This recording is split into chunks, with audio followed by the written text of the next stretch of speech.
आज हम लोग एक टॉपिक है बलवन, उसको देखते हैं। उससे भी क्वेश्चंस आया हुआ है हमारे पीवाईक्यू में, बहुत सारे क्वेश्चंस। तो देखते हैं कि उसमें क्या क्या टॉपिक है, वो हम लोग पढ़ते हैं। सबसे पहले हम लोग यहाँ से हेडिंग लगाए हैं बलवन को लेकर के। तो इसके जितने सारे कीवर्ड्स या की पॉइंट्स बनेंगे उन सभी को हम लोग स्टडी करेंगे। सबसे पहले इसका मूल नाम के बारे में है, तो इसका मूल नाम बहाउद्दीन है, ध्यान रखेंगे। बलवन का मूल नाम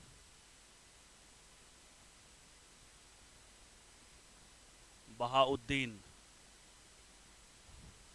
उसे बोला जाता है कि ये क्या था, तो ये इलवारी तुर्क है। कौन है? इलवारी तुर्क।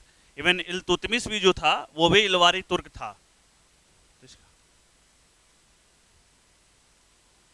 इलवारी तुर्क था, ब्रैकेट में कर लेंगे। इल्तुतमिश भी, इल्तुतमिश भी। नेक्स्ट पॉइंट है, सुल्तान बनने के बाद बलवन जो है सुल्तान बनने के बाद गयासुद्दीन की उपाधि धारण करता है। तो गयासुद्दीन की उपाधि कौन धारण करता है? बलवन। कब? सुल्तान बनने के बाद।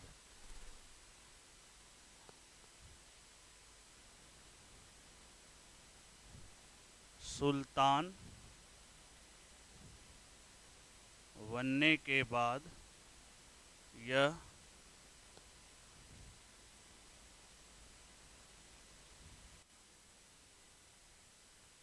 गयासुद्दीन की उपाधि धारण करता है।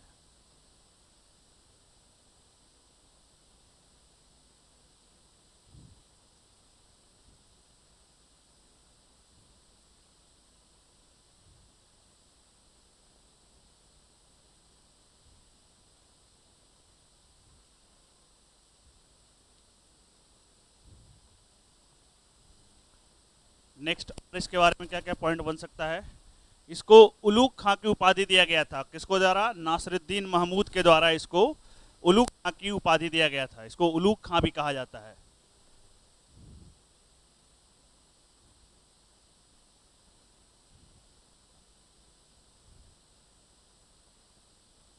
इसे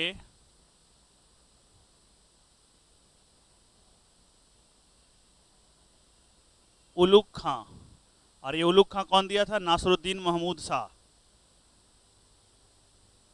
नासिरुद्दीन महमूद शाह के द्वारा।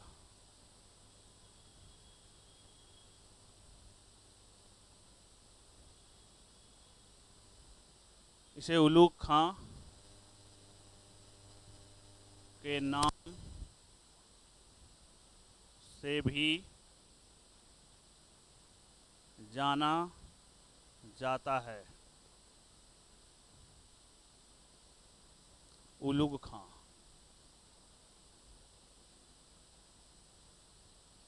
ध्यान रखेंगे।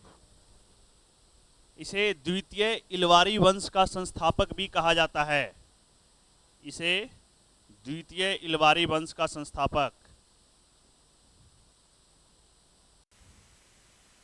द्वितीय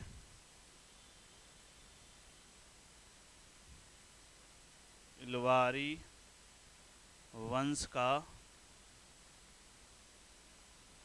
संस्थापक कहा जाता है। ये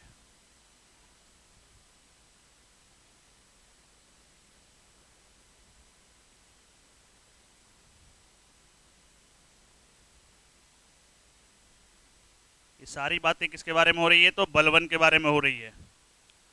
ठीक है। नेक्स्ट रखेंगे, जैसे अगर आप देखे होंगे गुलाम वंश में बलवन का, या फिर टाइमिंग लिख लीजिएगा।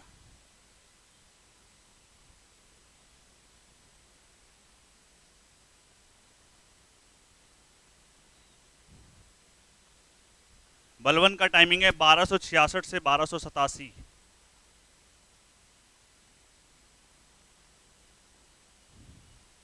पूरा गुलाम वंश 1206 से 1290 तक ये चला है। गुलाम वंश में जैसे आपको पता है कि मोहम्मद गोरी था, उसका गुलाम एवक, एवक का गुलाम इल्तुतमिश आया। इल्तुतमिश के बाद आप पढ़े होंगे तो रजिया सुल्तान आई।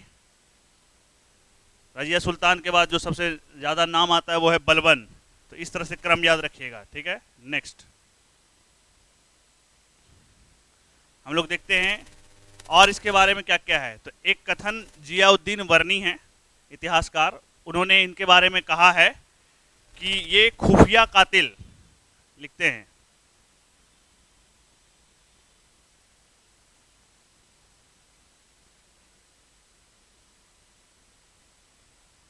जियाउद्दीन वर्नी इसे अलग अलग नामों से बुलाया है। क्या? पहला खुफिया कातिल, जनता का पिता या नायक, सो भी बोलिए। खुफिया कातिल, खुफिया कातिल,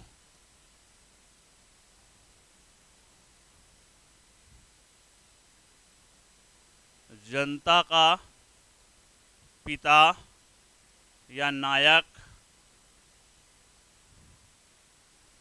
कहा है।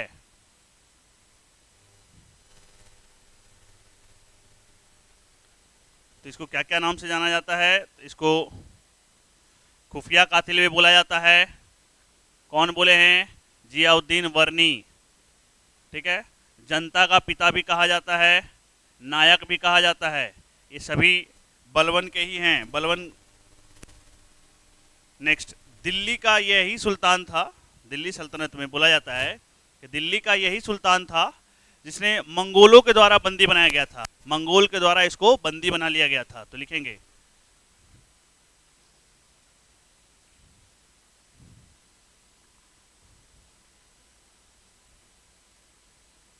दिल्ली का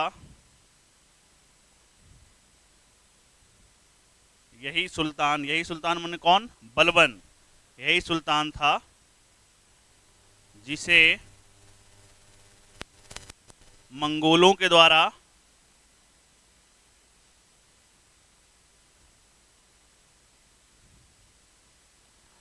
बंदी बना लिया गया था।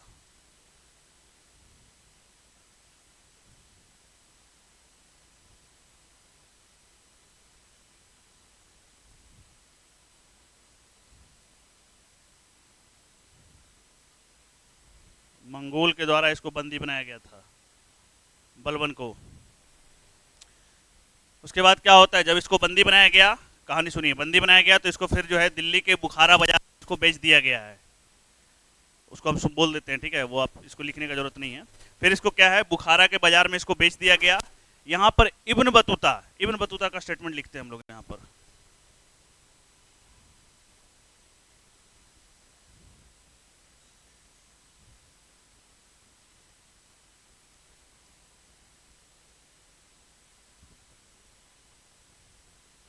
Ibn Battuta, Ibn Battuta, Ibn Battuta के बारे में जानते हैं। इब्न बतूता कौन है?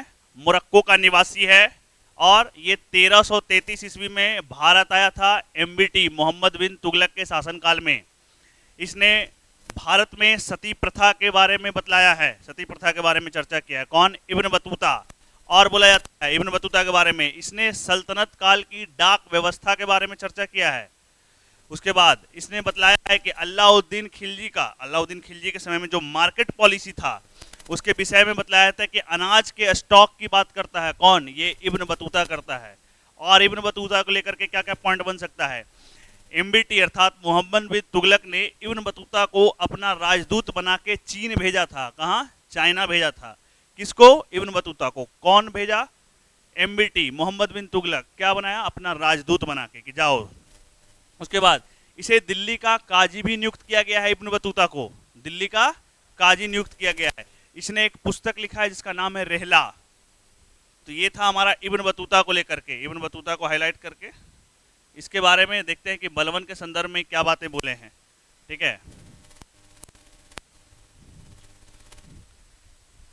तो ये बोलता है कि बुखारा के बाजार में जब बलबन को बेच दिया गया तो बुखारा के बाजार में क्या होता है कि एक साधु महात्मा जा रहे होते हैं, तो इसको जब देखते हैं, ये क्योंकि ये बहुत क्रूप था, ठीक है, तो इसको जब देखते हैं तो इसकी बेइज्जती कर देते हैं।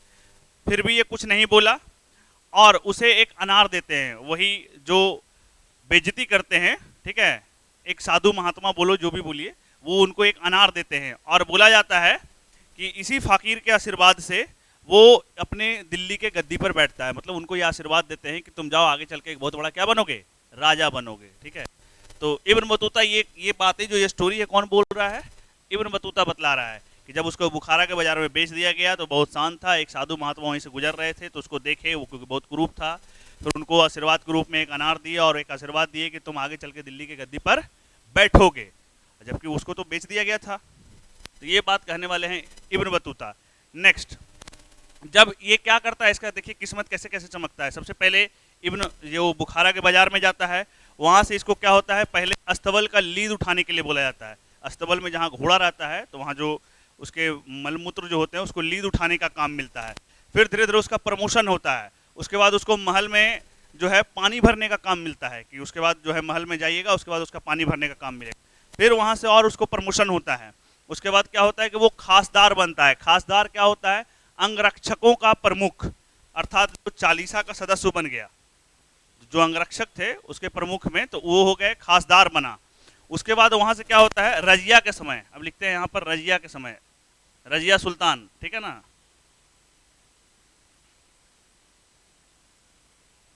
रजिया के समय अमीर ए शिकार बनाया गया। अमीर ए शिकार बनाया गया। देखिए धीरे धीरे इसका कैसे कैसे प्रमोशन हो रहा है।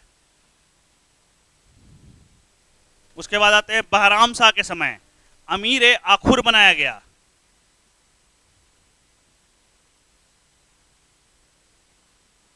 बहराम शाह के समय अमीर ए आखुर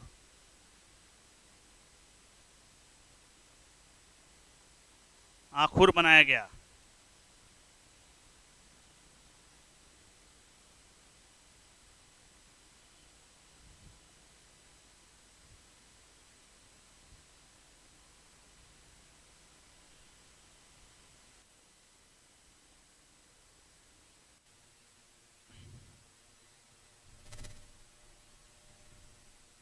और ये अमीर आखुर क्या होता है, अश्वशाला का प्रधान, लिख लेंगे,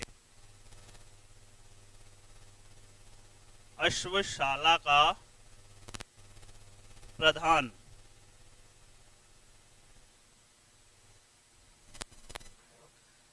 अश्वशाला का प्रधान तो कैसे हुआ, रजिया है, फिर बहराम शाह, उसके बाद नासरुद्दीन महमूद के समय इनको नाइब बनाया गया। नासरुद्दीन महमूद के समय, नेक्स्ट पॉइंट ये भी लिखेंगे।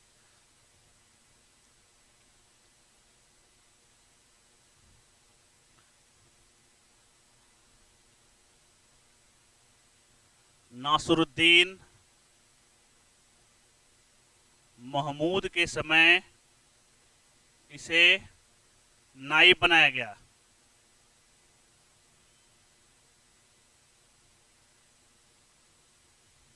ध्यान रखेंगे। तो ये नाइब कब बना, किसके टाइम पे, नासरुद्दीन महमूद के समय। आमिर ए आखुर कब बना, बहराम शाह के समय। और उसके बाद रजिया के समय ये क्या बना था, तो आमिर ए शिकार बना। उससे पहले इसका कैसे कैसे हुआ, तो बुखारा के बाजार से ये गया तो अस्तबल में इसको लीद उठाने का काम मिला। उसके बाद महलों में पानी भरने का काम मिला। उसके बाद ये खासदार बना, खासदार मतलब जो फौज है उसमें ये शामिल हुआ। तो धीरे धीरे इस तरह से इसका प्रमोशन होते गया। यहीं पर बर्नी एक स्टेटमेंट देता है, मतलब बर्नी बोलता है क्या कि वह मालिक से खान और खान से सुल्तान बना। ये कथन कौन दे रहे हैं, वर्नी। तो लिखेंगे वर्नी कथन देते हैं पहला, वह मतलब कौन, बलबन के बारे में, मालिक से खान, मलिक से खान और खान से सुल्तान बना।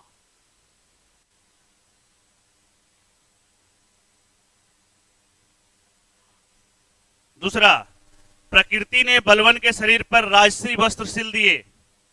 नेचर ने राष्ट्रीय वस्त्र मतलब उसको कहीं ना कहीं प्रमोशन मिल रहा है, राजा बनने की ओर अग्रसर है। दूसरा कथन, प्रकृति ने बलवन के शरीर पर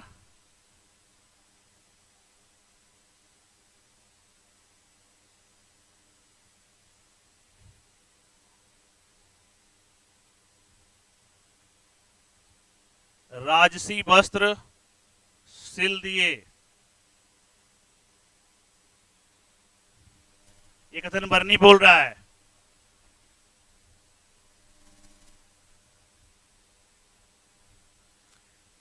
नाइब जो है बलवन को कहां भेजता है? हांसी बदायूं भेजते हैं कि जाकर तुम बदायूं वाला संभालो। और जो एतमाउद्दीन रिदान है वो पीएम बना, एतमाउद्दीन रिदान। और जो एतमाउद्दीन रेहान है उसकी मां ने कहा था किसके बारे में? बलवन के बारे में, ठीक है। और 1246 ईस्वी के समय बलवन को उलुग खां की उपाधि दी गई थी। अभी हम बता रहे थे कि उलुग खां की जो उपाधि है किसके बारे में दिया गया था? बलवन के बारे में। कौन दिया गया था? नासिरुद्दीन महमूद शाह। अब वो टाइमिंग भी नोट कर लीजिएगा, वो टाइमिंग था आपका 1246।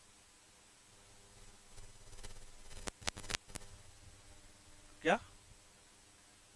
हाँ हाँ, तो अभी हम इसके पहले बोले ना कि आपको नासिरुद्दीन महमूद के द्वारा इसको उलुग खां की उपाधि दी गई थी, तो 1246।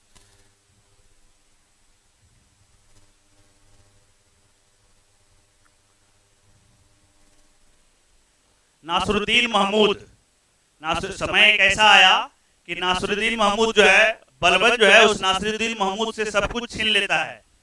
और वही नासिरुद्दीन महमूद को जमीन पे बैठ के टोपियां सिलना पड़ता है। क्या सिलना पड़ता है? टोपी सी के गुजारा करता है।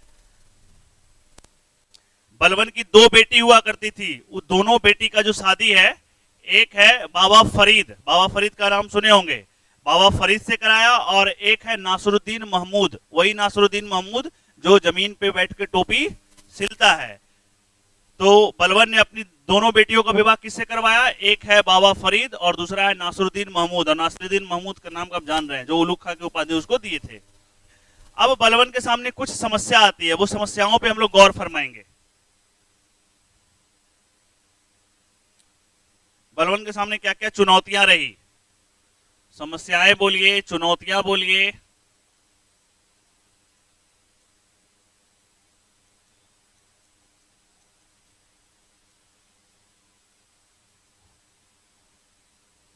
बलवन को किस किस से सामना करना पड़ा? सबसे पहले बलवन को मेवातियों की समस्या हुई। मेवाती लोग जो राजपूत हुआ करते थे हरियाणा के पास वाले क्षेत्र में, उनका आंतक हुआ करता था। क्या करते थे वो लोग कि इनके जो दासी लोग हुआ करते थे, इनके दासियों को लेकर के वो भाग जाया करते थे। तो बलवन जो है इन सबको बहुत ही निर्दयता से इन लोगों का दमन किया। तो पहला समस्या हो गया मेवातियों का, मेवातियों की समस्या। और हम बोले मेवाती लोग जो है हरियाणा साइड के राजपूत हुआ करते थे, इनका आंतक हुआ करता था। ये लोग क्या करते थे कि इनकी दासियों को लेकर के भाग जाया करते थे। तो बलवन जो है इनका जो दमन है बहुत ही निर्दयता और निर्ममता पूर्वक किया है। दूसरा है कंटेहरों का आंतक यूपी में।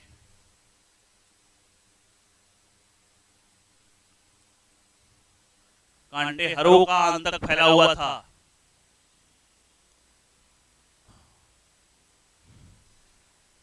कांटेहरों के बारे में बोला जाता है कि उस समय ये हिंदू थे, अब ये मुस्लिम हो गए थे। इसके लिए लौ एवं रक्त की नीति अपनाते हैं। इसको खत्म करने के लिए कौन सा नीति? इसको दमन करने हेतु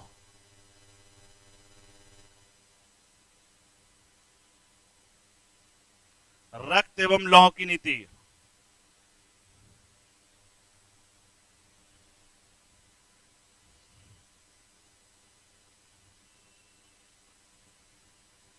रक्त व लॉ की नीति अपनाते हैं। दूसरा हो गया। तीसरा है मंगोलों की समस्या। आपको पता है कि मंगोल के द्वारा इसको बंदी बना दिया गया था, ठीक है, उसके बाद उसको बेच दिया गया था। तो मंगोलों से कैसे सहारा लेते हैं? कुछ शक्ति का प्रयोग करते हैं, कुछ कूटनीतिक सहारा लेते हैं। ताकि उनको जो है मंगोलों की समस्या से छुटकारा मिल सके। तो तीसरा जो समस्या जो उनके सामने चुनौती थी वो थी मंगोलों की समस्या। मंगोलों की समस्या।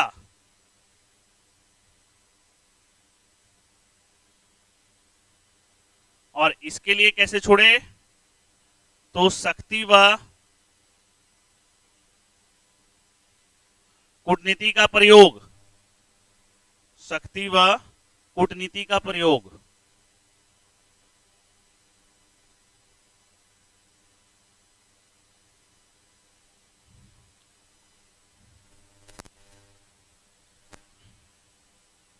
नेक्स्ट,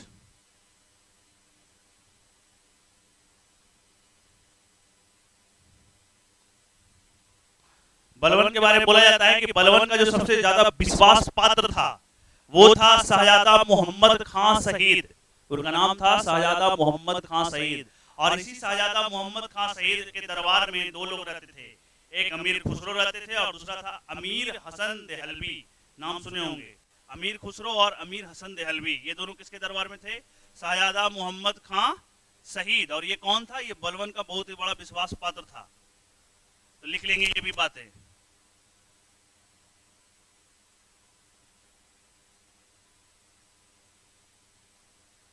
बलवन का सबसे विश्वास पात्र,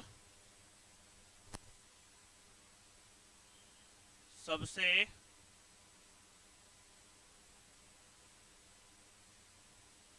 विश्वास पात्र शाहजादा मोहम्मद खां, शाहजादा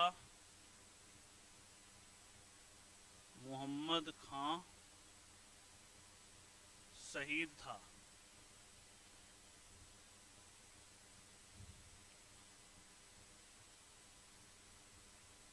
और इसी के दरबार में दो लोग रहते थे। कौन? एक अमीर खुसरो, अमीर हसन देहलवी, दो लोग। और ऐसा कहा जाता है कि शाहजादा मोहम्मद खां शहीद की मृत्यु के बाद बलवन की भी मृत्यु हो गई। जब वो सुना तो इसकी भी मृत्यु हो गई। तो इसको लिख लेंगे, इसके मृत्यु के बाद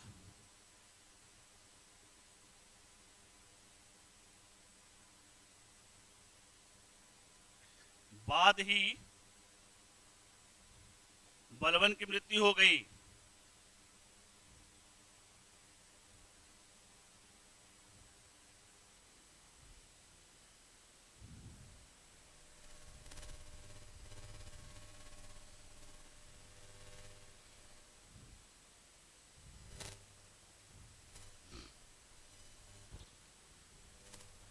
बलवन का सबसे विश्वास पात्र शाहजादा मोहम्मद खां शहीद था। जो भी कुछ करता था इससे पूछ के।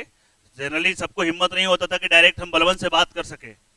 बलवन थोड़ा गर्म खोपड़ी का आदमी हुआ करता था, लेकिन ये उसके बहुत ज्यादा विश्वास पात्र था, तो ये डायरेक्ट उससे बात करता था। एक तरह से ऐसे समझिए, बहुत ज्यादा क्लोज दोस्त, जो भी समझिए, विश्वास पात्र टाइप का। उसके दरबार में दो लोग रहते थे, अमीर खुसरो और अमीर हसन देहलवी। और बोला जाता है कि शाहजादा मोहम्मद खां की जब मृत्यु हुई तो इसके जस्ट बाद ही बलवन की मृत्यु हो गई। नेक्स्ट, अभी हम लोग इसके समस्या पर कर रहे थे। क्या क्या समस्या लिए? टोटल 3 समस्या लिए ना। मेवाती बोले, दूसरा बोले कंटेहरों खान तक यूपी में मंगोलों की समस्या, एक है बंगाल की समस्या। लिखेंगे,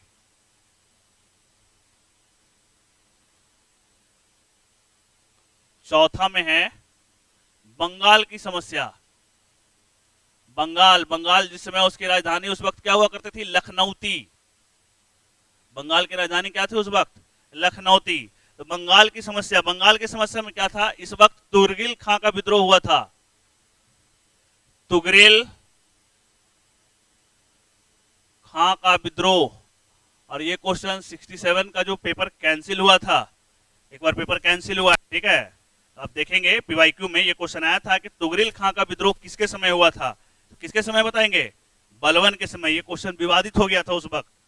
कभी कोई तुतमिस कर रहे हैं, कोई कुछ कर रहे हैं, तो आंसर है बलवन। बताते हैं इसके बारे में। ये क्या था? ऐसा बोला जाता है कि एक तरह से समझिए बलवन का दास,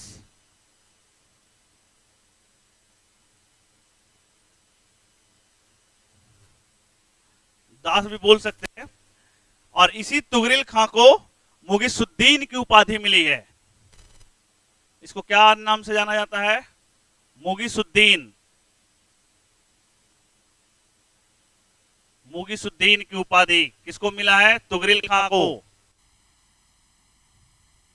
बोला जाता है कि सेंटर दिल्ली में है ये बलवन, बंगाल दूर है। ये बलवन जो है बंगाल कूच करता है, बंगाल जाता है। तो तुगरिल खां जब उस देखता है कि बलवन आने वाला है, बलवन आ रहा है, तो तुगरिल खां जो है वहां से भाग खड़ा होता है। ठीक है। लेकिन क्या होता है कि इसके सैनिक में अली नामक एक सैनिक रहता है बलवन में, और वो अली नामक सैनिक क्या करता है, तुगरिल खां का जो सर है वो कुल्हाड़ी से काट करके थाल में बलवन के सामने ये परोसता है। क्लियर? अब जब परोसता है तो बोलता है कि देखिए अब तो ये मर गया तुगरिल खां, अब शांति से चला जाए, यहाँ पर शासन किया जाए। तो बोला कि नहीं, ये जो विद्रोह किया है, विद्रोह कोई एक आदमी मिलके, हमेशा विद्रोह जो हुआ है कहीं ना कहीं इसके बहुत सारे लोग साथ ही रहे होंगे, हाँ या ना? तो इसी वजह से ये इतना क्रूर था कि ये क्या किया, मतलब बदला के तौर पर इसके साथ साथ जो भी लोग हुआ करते थे, जो विद्रोह में शामिल हुआ करते थे, उन सभी विद्रोहियों को 1.5 किलोमीटर तक लंबा दोनों रास्तों पर बिछाकर लकड़ी में कील ठुकवा के उसको मारा गया। इतना निर्मम हत्या कहा गया। और फिर जो है, और इसी जो सिस्टम को जिस तरीके से ये मारा गया, इसी को बोला जाता है रक्त व लौह की नीति। रक्त व, उसके बाद फिर क्या होता है, ये मारा गया, फिर यहीं पर जब ये मारा गया तो यहाँ पर अपना एक लड़का है जिसका नाम है बुगरा खां, उसको बुलाता है और यहीं पर उसको बिठाता है कि बंगाल का इसको गवर्नर नियुक्त करता है। किसको? बुगरा खां। बुगरा खां कौन है? इसका लड़का। और बतला देता है कि देख लो हरकत, देखो क्या हुआ है, तो तुम भी थोड़ा अलर्ट हो जाना। किसको चेतावनी दे रहा है? अपने बेटा को, कि तुम भी कहीं इधर उधर किए तो तुमको भी ऐसे ही टांग देंगे हम। क्लियर? तो ये लिख लेंगे, लिखिए, ये हम बोल देते हैं। ठीक है।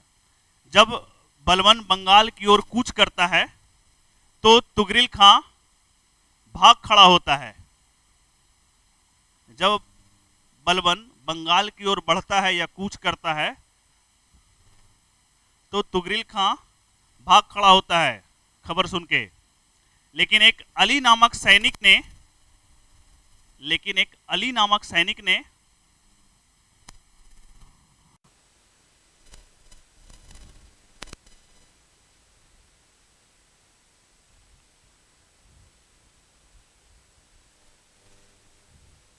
तुगरिल खां का सिर कुल्हाड़ी से काटकर, तुगरिल खां का सिर कुल्हाड़ी से काटकर उसके सिर को परात में लाकर बलवन के सामने लाता है।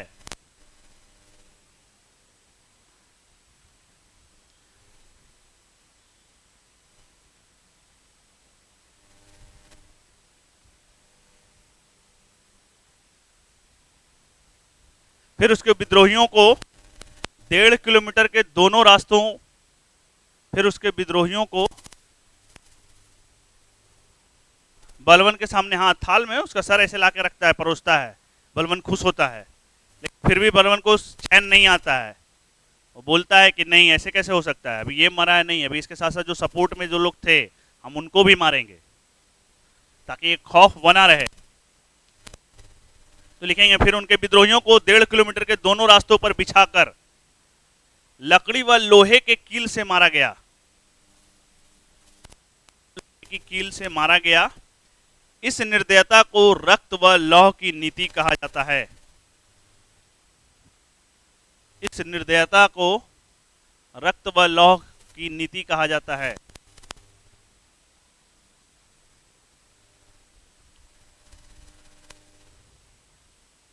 फिर अपने लड़के बुगरा खां,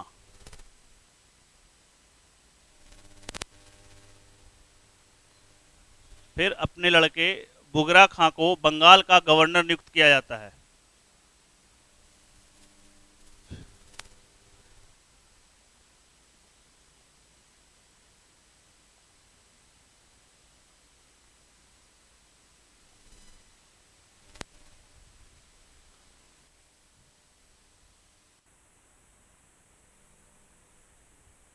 नेक्स्ट लिखेंगे बुगरा खां।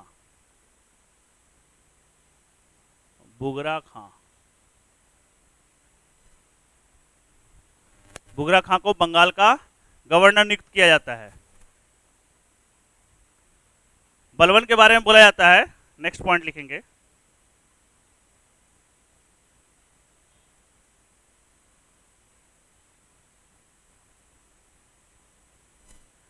न्याय हेतु अपने महल के बाहर इन्होंने न्याय हेतु अपने महल के बाहर 2 शेरों की मूर्तियां बनवाई। 2 शेरों की क्या बनवाई? मूर्तियां बनवाई। उसमें घंटियां बंधवाई और उसमें घंटियां बंधवाई।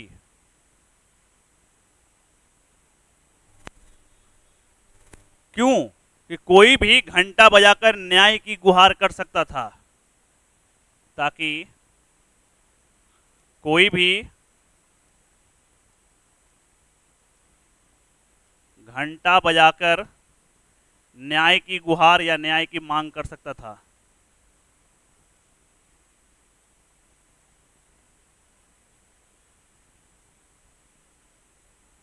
मुगल काल में यही चीज जहांगीर करता है, न्याय की जंजीर। ध्यान रखेंगे, 2 शेरों की मूर्तियां बनाई, उसमें घंटी लटका दिया। घंटा में क्या है कि जिसको न्याय की जरूरत है वो घंटा बजाएगा, वो समझ जाएगा कि इस पर्टिकुलर बंदे को न्याय की जरूरत है। अब आते हैं बलबन का कुछ राजत्व सिद्धांत, उसके पॉलिसी क्या क्या थे, क्या क्या ऐसा सोचता था, वो किस मोनोपोली पे वो चलता था।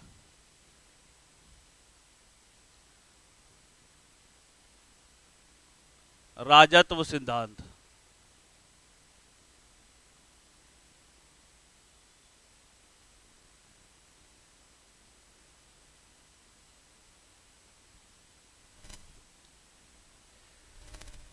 पहले देखा जाए इसका उद्देश्य क्या था। तो सुल्तान की प्रतिष्ठा व शक्ति को स्थापित करना इसका उद्देश्य था। सुल्तान की शक्ति व प्रतिष्ठा को स्थापित करना उद्देश्य।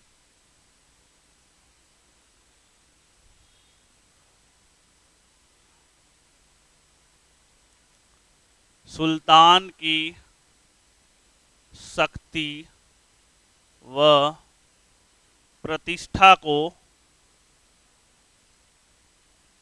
स्थापित करना।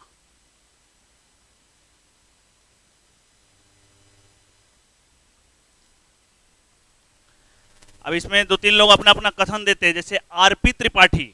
आरपी त्रिपाठी स्टेटमेंट दे रहे हैं, क्या दे रहे हैं कि बलबन का जो राजत्व सिद्धांत है वो शक्ति, प्रतिष्ठा व न्याय पर आधारित है। बलबन का जो ये राजत्व सिद्धांत है किस पर आधारित है?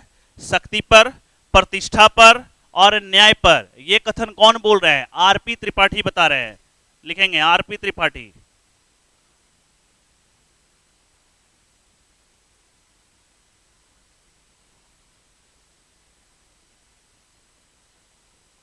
बलबन का राजत्व सिद्धांत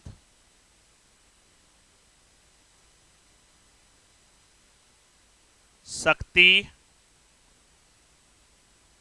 प्रतिष्ठा व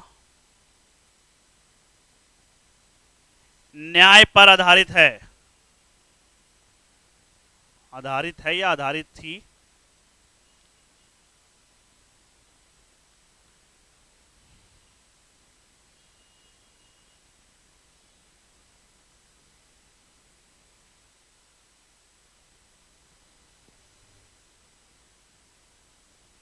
आरपी त्रिपाठी ये कथन दे रहे हैं। दूसरा कथन, नियामते खुदाई इनको कहा गया है, अर्थात नियामते खुदाई का अर्थ क्या है? सुल्तान ईश्वर का प्रतिनिधि है। सुल्तान जो है ईश्वर का प्रतिनिधि है, इसलिए बलबन को नियामते खुदाई भी कहा गया है।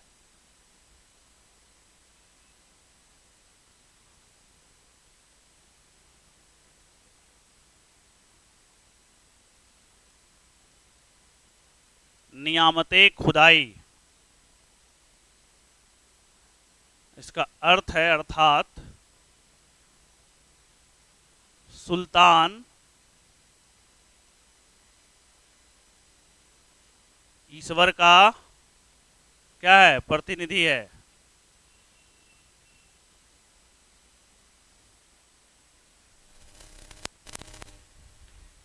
बलबन को जिल्ले इलाही भी कहा गया है।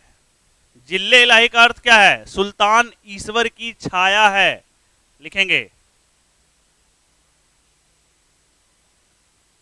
नियामत खुदाई, और दूसरा बोले जिल्ले इलाही।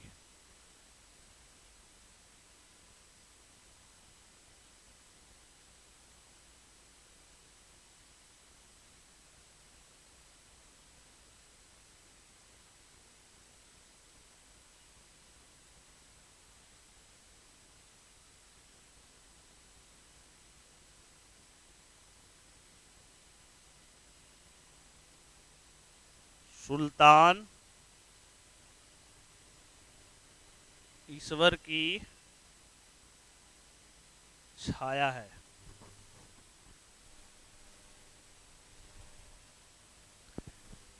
बलबन कहता है कि सुल्तान का निरंकुश होना बहुत ही जरूरी है।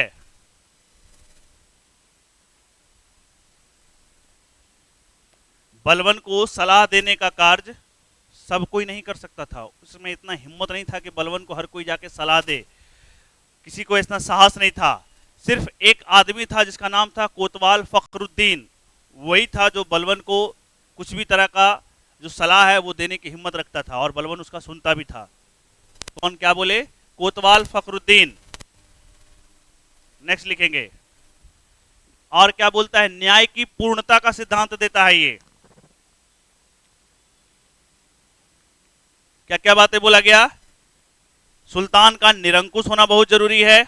आरपी त्रिपाठी कहते हैं कि बलबन का जो राजत्व सिद्धांत है वो शक्ति, प्रतिष्ठा व न्याय पर आधारित है। तो इसके दूसरा कॉन्सेप्ट था ये न्याय का पूर्णता, ये इसी पे विश्वास करता था। और न्याय की पूर्णता के लिए आप जानते होंगे, न्याय के लिए वो क्या किया? 2 शेर लगवाया, उसमें घंटी बजवाया ताकि न्याय लोगों को मिल सके। नेक्स्ट और क्या है? रक्त की शुद्धता का सिद्धांत। अब ये रक्त की शुद्धता का सिद्धांत क्या होता है?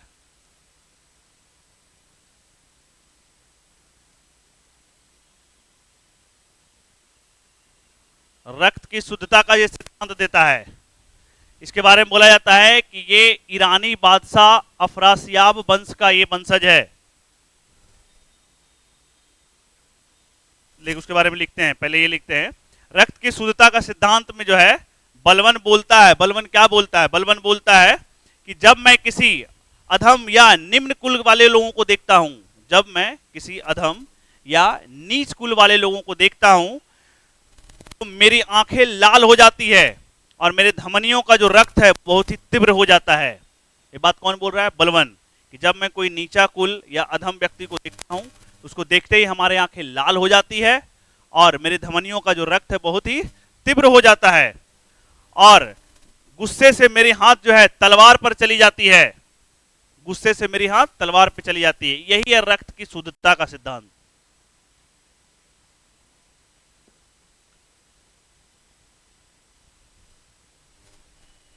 तो रक्त की शुद्धता समझ गए क्या? हाँ, आंख लाल हो जाता है, रक्त बहुत, शरीर में गुस्सा आ गया, एकदम ब्लड ब्लड तेज बनने लगा और हाथ जो है सीधा तलवार पे चला जाता है कि अभी उसको हम मार ही दें। इतना निम्न कुल का व्यक्ति मेरे सामने कैसे हो सकता है? इसने उच्च पदों पर सिर्फ श्रेष्ठ नस्ल के तुर्कों की नियुक्ति की है। नेक्स्ट पॉइंट, इसने उच्च पदों पर श्रेष्ठ नस्ल के तुर्कों की नियुक्ति की है।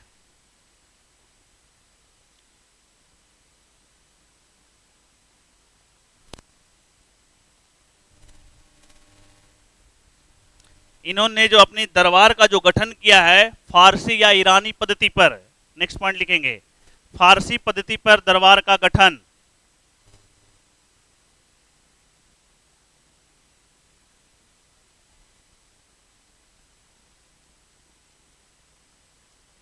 फारसी पद्धति पर अपने दरबार का गठन करता है।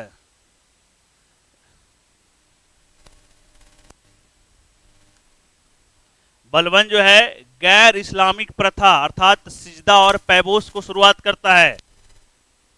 लिखेंगे गैर इस्लामिक प्रथाओं को शुरू किया, और वो गैर इस्लामिक प्रथा क्या था? गैर इस्लामिक प्रथाओं को शुरू किया। और ये कौन सा है गैर इस्लामिक प्रथा? सिजदा एंड पैबोस। ये क्वेश्चन सब आया हुआ है कि सिजदा एवं पैबोस प्रथा किसने शुरुआत की? तो बलबन।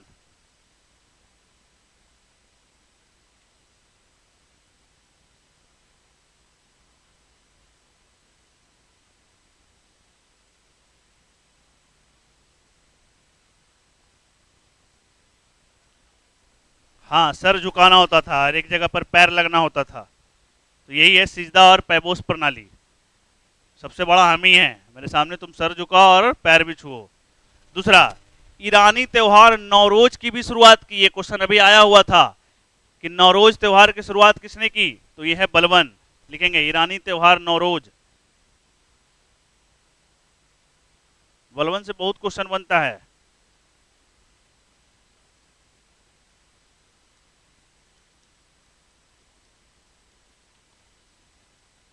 ईरानी त्योहार, उसका नाम था नौरोज,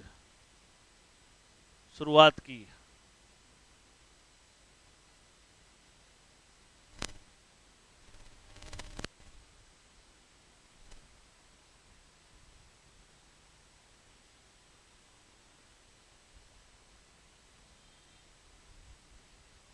और क्या क्या किया अपने शासनकाल में?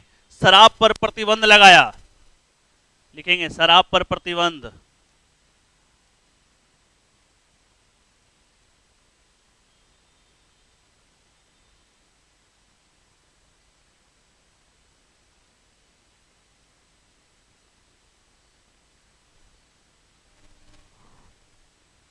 इसके शासनकाल में चालीसा का दमन हुआ। चालीसा का खत्म, जो इल्तुतमिश जो तुर्काने चहलगामी चालीसा दल का गठन किया था, इसके समय आकर के क्या हुआ?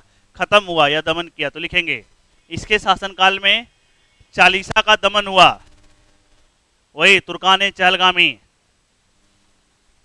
खत्म कर दिया गया। जबकि उसको गठन कौन किया था? इल्तुतमिश के समय, ब्रैकेट में वो भी लिखेंगे। जबकि गठन इल्तुतमिश ने किया था। तुर्कान चहलगामी या चालीसा दल बोली।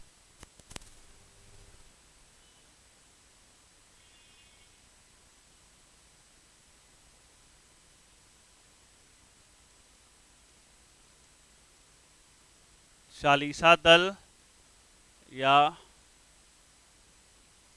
तुर्कान चहलगामी।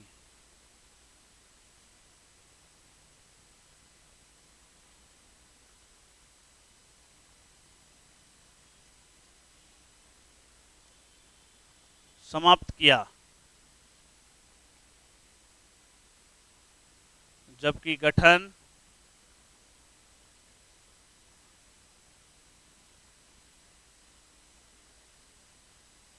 इल्तुतमिश ने किया।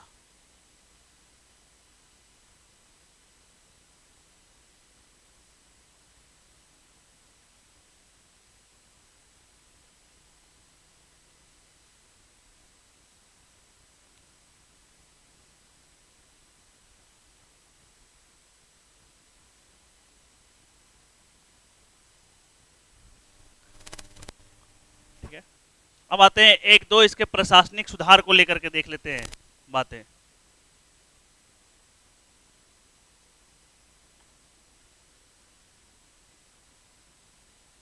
प्रशासनिक सुधार में क्या किया?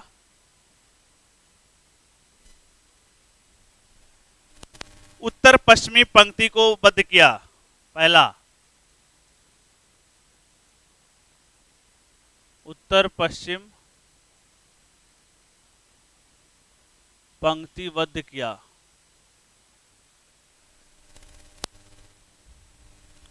उसके बाद सुदृढ़ीकरण, जिसको बोलते हैं कंसोलिडेटेड, कंसोलिडेशन का युग दूसरा।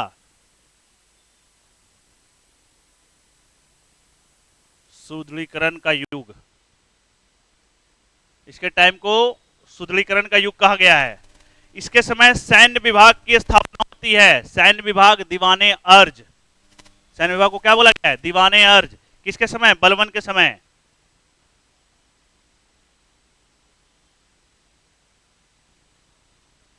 सैन्य विभाग की स्थापना, ब्रैकेट में कर लीजिए, दीवाने अर्ज। ये मिलान करने वाला में आता है कि दीवाने अर्ज का संबंध किससे है, तो वो है सैन्य विभाग से। समझ रहे हैं? गुप्तचर व्यवस्था लगाया गया, गुप्तचर व्यवस्था सेट किया गया, जिसको बरीद कहा गया।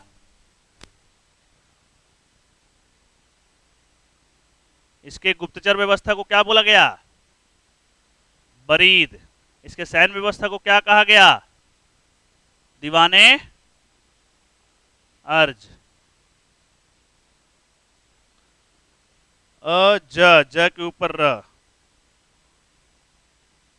दीवाने अर्ज।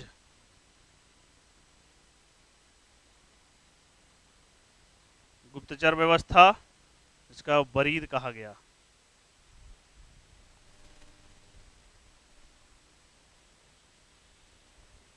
और ये जो सैन्य विभाग की स्थापना करता है, ये इमादुल मुल्क की मदद से, इमादुल मुल्क की मदद से, लिख लेंगे इमादुल मुल्क।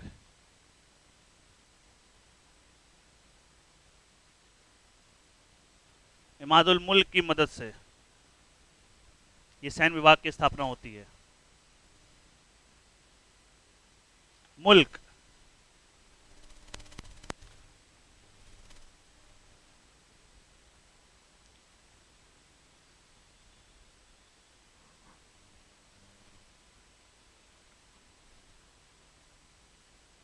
नेक्स्ट बढ़ते हैं। बर्नी का कथन है, जब ये बलबन मरता है उसके बारे में बोला जाता है। बर्नी कहता है कि बलबन की मृत्यु पर, जब बलबन की मृत्यु होती है तो बलबन की मृत्यु पर अमीरों ने अपने वस्त्र को फाड़ लिए। अमीर जो लोग थे वो अपने वस्त्र को फाड़ लिए, रास्ते की मिट्टी व धूल को अपने शरीर पर डाला, नंगे पांव चले, 40 दिन तक शोक मनाया। कितने दिन तक? और फखरुद्दीन ने 6 महीने तक जमीन पर सोया। ये सब किसके बारे में कहा गया है? बलबन की मृत्यु के बारे में। ये कौन, ये बातें कौन बतला रहे हैं? बर्नी बतला रहे हैं। क्या क्या घटना घटी भाई? तो जब बलबन की मृत्यु हुई तो जो अमीर लोग थे वो अपने वस्त्र फाड़ लिए, रास्ते के जो मिट्टी व धूल थे वो अपने शरीर पर लगाए, और क्या बातें हुई? नंगे पांव चले, 40 दिन तक शोक मनाया गया, जो फखरुद्दीन था वो 6 महीना जमीन पर सोया। इतना गहरा धक्का लगा। लिख लेंगे बर्नी के बारे में। बर्नी ये कथन देता है। बलबन की मृत्यु पर, बलबन की मृत्यु पर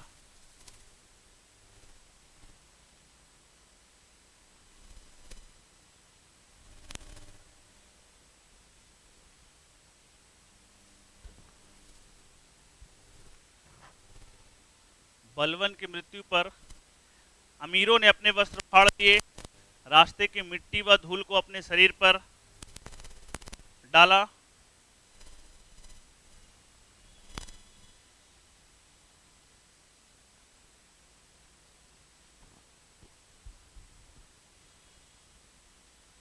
चालीस दिन तक शोक मनाया गया, फखरुद्दीन 6 महीने तक जमीन पर सोया,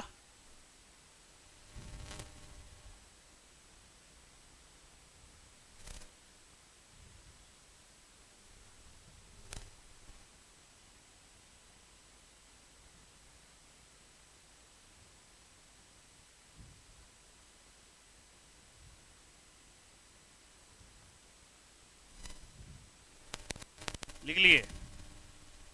नेक्स्ट बोला जाता है बलबन के बारे में कि पूर्व में इस्लाम का जो पताका फहराया वो कौन फहराया? बलबन। लिखेंगे पूर्व में इस्लाम का पताका किसने फहराया?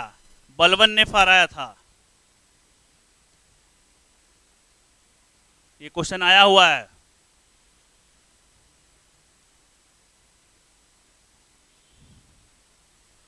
पूर्व में इस्लाम का पताका किसने फहराया? बलबन। बलबन के बारे में बोला जाता है कि पहली बार शुद्ध इस्लामिक शैली का जो मकबरा है वो किसका है? बलबन का है। लिख लेंगे। भारत में पहली बार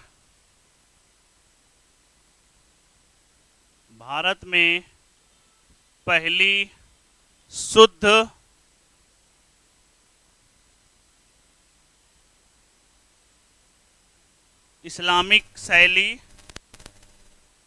इस्लामिक शैली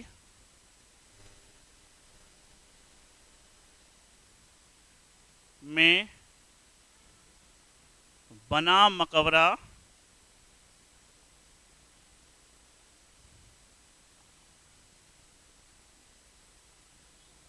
बलबन का है।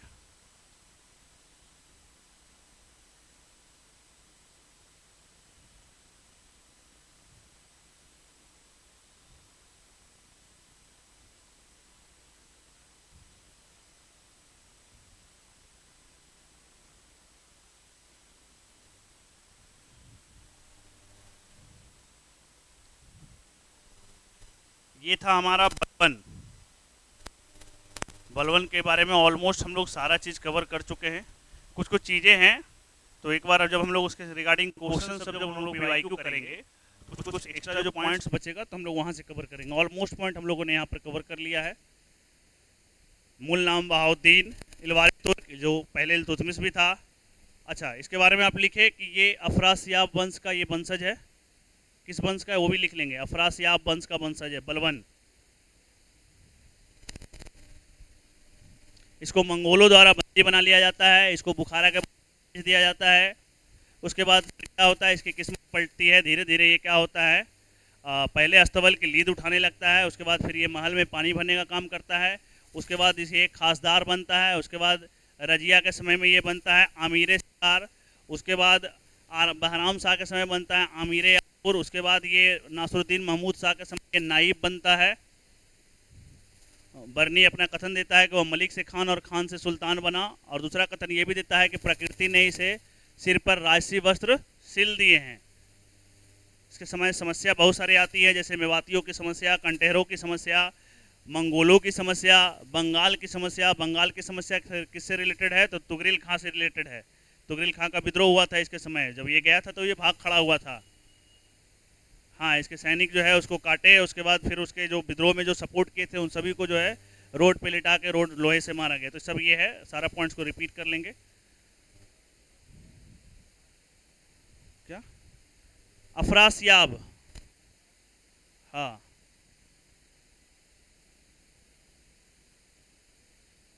अफरासियाब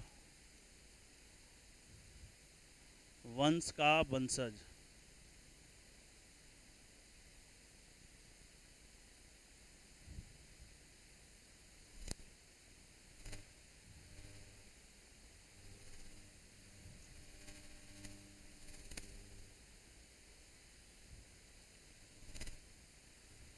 तो ये हम लोग आज बलबन के बारे में देखे। मिडाइवल का एक टॉपिक था, क्योंकि बलबन से बहुत सारे क्वेश्चंस आए हुए हैं और हाई चांस के भी फिर से ये क्वेश्चन बनेंगे। इसीलिए इम्पोर्टेंस इसकी वैल्यू को देखते हुए बलबन वाले टॉपिक को किया गया है। मिलते हैं हम लोग नेक्स्ट टॉपिक में, नेक्स्ट क्लास में। आज के लिए इतना ही। Thank you.